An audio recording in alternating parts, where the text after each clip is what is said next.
hangarin, alyansa. Maayong gabi kaninyong tanan. Parang in the mood pa rin kayo dahil nakikita ko sa ngiti ninyo, parang Valentine's Day pa rin. Sana ang pagmamahal na ipinapakita natin pag Valentine's Day, wag lang naman sana sa araw ng puso. Dapat araw-araw natin ipinapakita yan. Yan po ang pangako ng ating mga kandidato. Araw-araw na sila ay nakaupo at nasa posisyon, araw-araw ipapakita nila, ipaparamdam nila ang kanilang pagmamahal para sa Pilipinas.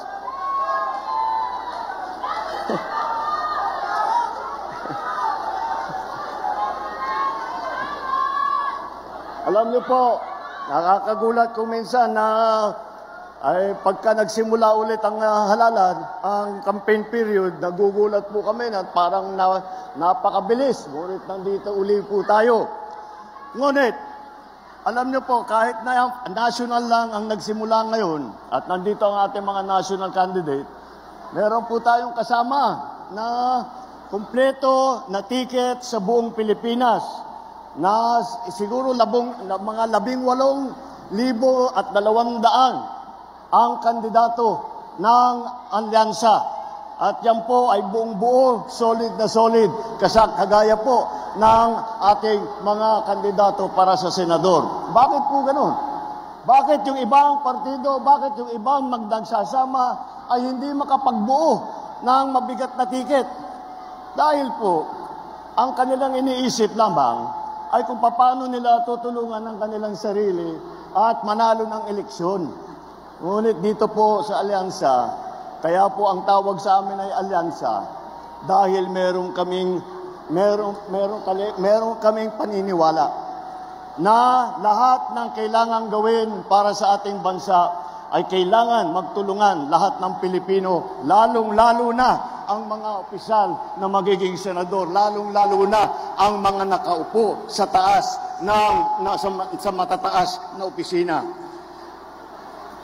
Alam niyo po, kung minsan nakikita natin yung ibang partido, hindi sila nagugulat sila, natatakot yata sila sa inyo. Dahil pagka nakita ang line-up ng alyansa, kung ano-ano na sinasabi, narinig lang natin ng isang araw. Wala daw pag-asa, siguro, talaga wala silang pag-asa, kaya papatay na lang sila ng 15 na senador. Ay, talaga, bagay. Mahirap naman yung ibang tao. Ang iniisip lang nila, ang kaisa-isang solusyon sa lahat ng problema ay pumatay pa ng Pilipino. Nakakapagtaka kung bakit ganun. Ngunit, maintindihan mo rin. Dahil kung ako nga ay nasa kabilang partido, at itong mga ito, ang kaharap natin, ay mahihirap sasabihin ko, mahirap na kampanya ito. Dahil mabigat ang kalaban. Mabigat ang kalaban dahil tignan yung muna kung tikilatisin natin sila ng isa't isa. Napakatingkad po ng mga record nila, napakaganda ng kanilang mga naging performance sa kanilang iba't ibang inupuan na mga posisyon sa pamahalaan. Kapag naman, kaya isa-isa sila magaling, pinagsama-sama pa natin silang lahat, ay talagang nakakagulat na ang kanilang tibay at lakas. Isipin nyo lang po, dito po sa ticket ng alyansa, 8 po ang naging senador na. Kaya alam na po nila yung trabaho. Sila po, si Senator Cayetano, Senator Lacson, Senator Lapid, Senator Marcos, Senator Pacquiao, Senator Rubilla, Senator Soto, Senator Tolentino. Nakita nyo naman po, eto mga nakaharap po sa inyo, sila ay sanay na kapag upo nila, pagka naluklok sila sa kanilang hinahabol na posisyon, hindi na po sila magtataka kung ano yung gagawin nila. Hindi na po magtatanong kung kani-kanino, kung anong dapat gawin. Alam na po nila ang trabaho nila. Alam na po nila kung sino kailangan kausapin.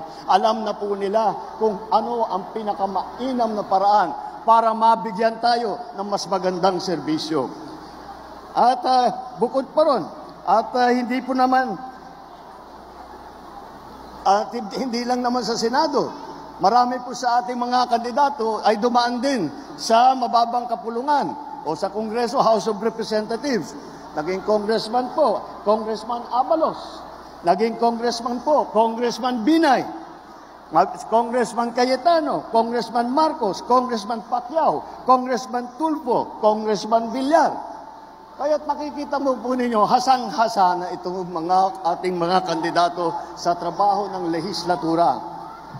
At hindi naman, at iba pa naman, at iba sa kanila, hindi lamang sa lehislatura, kung hindi rin sa cabinet positions. Dahil po, ang si Secretary Abalos, noong pumasok po kami, siya ay DILG Secretary.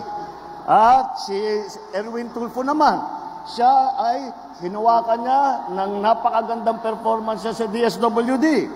Si Senator Lacson naman, siya naman ang namuno ng Yolanda Rehabilitation Commission na nagbibigay ng tulong sa lahat ng mga nabiktima sa Yolanda. At si Tolentino ng MMDA, ang una, siya po ay MMDA na chairman. At masasabi ko po sa inyo, nung nandun po kami sa Tacloban, at nag-aantay kami ng tulong, nag-aantay kami ng dadalhin ng mga gamit, ng mapagkain para sa mga nabiktima. Ang una pong dumating sa Tacloban na may dalang heavy equipment para ayusin, para i-clear yung mga kalsada, para hanapin yung mga buhay pa na nalibing ay si Senator Tolentino po. Siya ang unang nakarating sa Tacloban. Alam na po nila ang trabaho ng gobyerno mula sa baba hanggang sa taas, hanggang sa kabinete. Alam na po nila kung paano patakbuhin na maganda ang pamahalaan. At hindi lang po yun. Meron din po tayo, mga gobernador na nasa local government. Ay alam nyo po, yung aking kapatid, naging governor po. Governor Jaime Marcos ng Ilocos Norte. Governor Lapid naman ng Pampanga. Governor Bong Revilla ng Cavite. Puro mabibigat na probinsya na nagawa nila ng magagandang progreso. Kasama din ang mga mayor, city mayor po. Dito, kasama rin dito mga city mayor po. Unang-una, si Benhur Abalos po. Matagal na mayor po ng Mandaluyong yan. Marami pong nakuha siyang premyo. Noong kinaiimbitan nga namin, nung nasa local government din ako, sabi namin, lahat na lang ng premyo napunta sa Mandaluyong. Paano ka naman kami? Pero ganun siya kagaling. At si Abi Binay naman, Mayor Abi Binay, siya naman ang kumahawak ng Makati.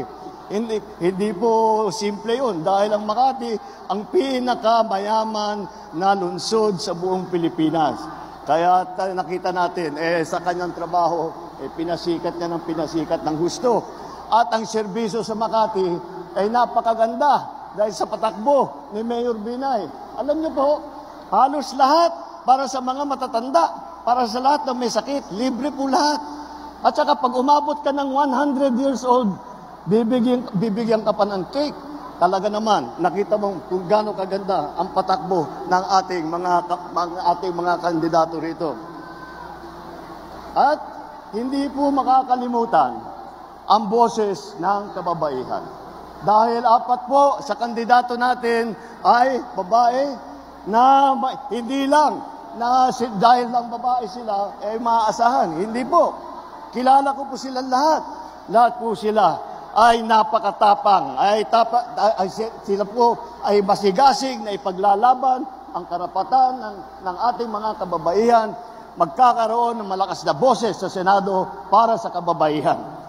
Pagdating naman, kung saan sila nanggaling, ay iba-iba po nanggaling. Baka sabihin po ninyo, alam lang nila yung Maynila, alam lang nila yung Luzon. Hindi po totoo yun. Dahil, tignan po natin, unang-una, alam niyo naman, si Manny Pacquiao, Manny Pacquiao ng Sarangani, Jensang, si Erwin Tulfo ay lumaki sa Davao del Norte. Davao Oriental at saka sa Sulu, kung saan nakadestino yung kanyang ama na nagpakita ng kabayanihan. Ang unang Vicente Soto po, ang unang Senator Vicente Soto po ay galing po naman sa Cebu. Kaya't ang mga ninuno ng ating butihing dating Senate President ay siya po, ay mga ninuno niya po ay galing naman ng Cebu. Alam nyo naman din po, ay kami ni Amy, ang nanay po namin, waray-waray. At ang mga ninuno ni Camille Villar ay galing naman, sila naman ay galing Iloilo, mga Ilonggo po. Kaya makita mo, hindi lang magaling ang ating mga kandidato sa kanilang trabaho, hindi lang sila nagmamahal kung hindi nauunawaan nila at nalalaman nila kung ano ang hinihiling at kinakailangan ng taong bayan kahit sa buong Pilipinas, hindi lamang doon sa mga lugar na pinanggalingan nila.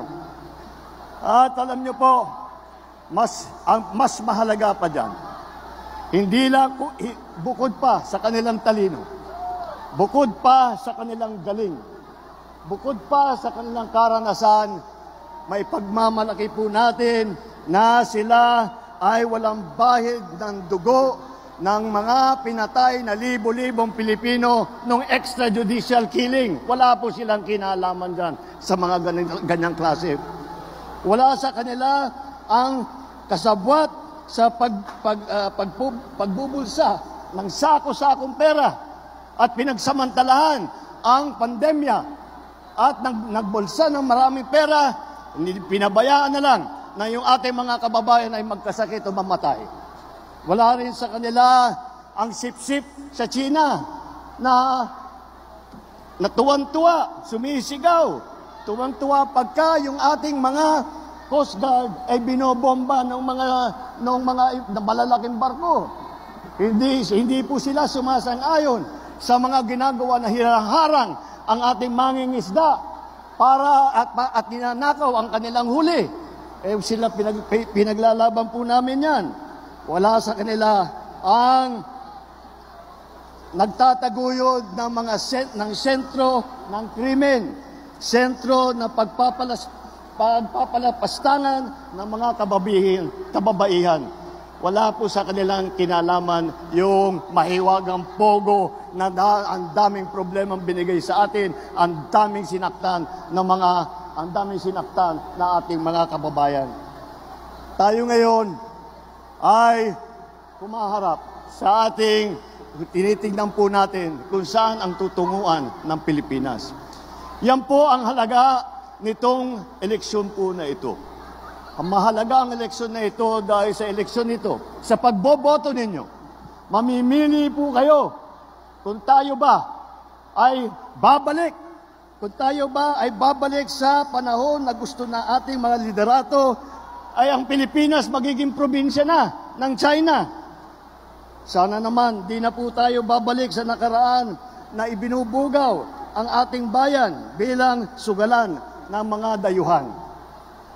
Sana naman, huwag na tayong babalik sa landas na umaapal na dugo ng mga inosenteng mga bata na inagawan ng kinabukasan dahil sa kanilang pagpapatay. Hindi na tayo pwedeng ganun. Huwag tayong papayag na bumalik ang Pilipinas sa panahon ng dilim. Huwag tayong papayag na ang Pilipinas ay babalik sa panahon ng lagim. Ito po ang ating pagkakataon na dalhin ang Pilipinas sa magandang lugar. Ito ang ating pagkakataon na maglagay po tayo ng ating mga leader na sila ang mangunguna para dalhin ang Pilipinas sa mas magandang kinabukasan. Ang isang Pilipinas na progresibo, ang isang Pilipinas na may malasakit para sa isa't isa. Para sa Pilipinas na lahat ng Pilipino po ay kapit-bisig, sabay-sabay, tungo sa isang mas maliwanag, mas maganda at mas mapayapang kinabukasan. Yan po ang ating mga kandidato para sa Senado. Ito po, mabuhay ang alyansa ng bagong Pilipinas!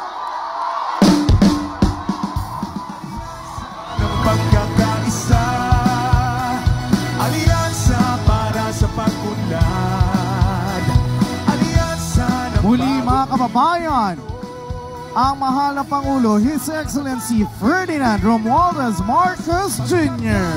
Ng damdamit hangarin, alyansang pinagtibay ng pangarap at adhikain. Sinubok ngunit nanatiling tutok hanggang sa tuktok. Alyansang tutulong, tutugon sa hamon ng panahon. Di susuko, di titiklop, laban natin to. Mamamayang pinagbuklod, bayang itataguyod, bayang isisikaw. Muli Sa mga bayan ko, sa kabayan, bagong ang alyansa para sa nagkakaisang bagong Pilipinas.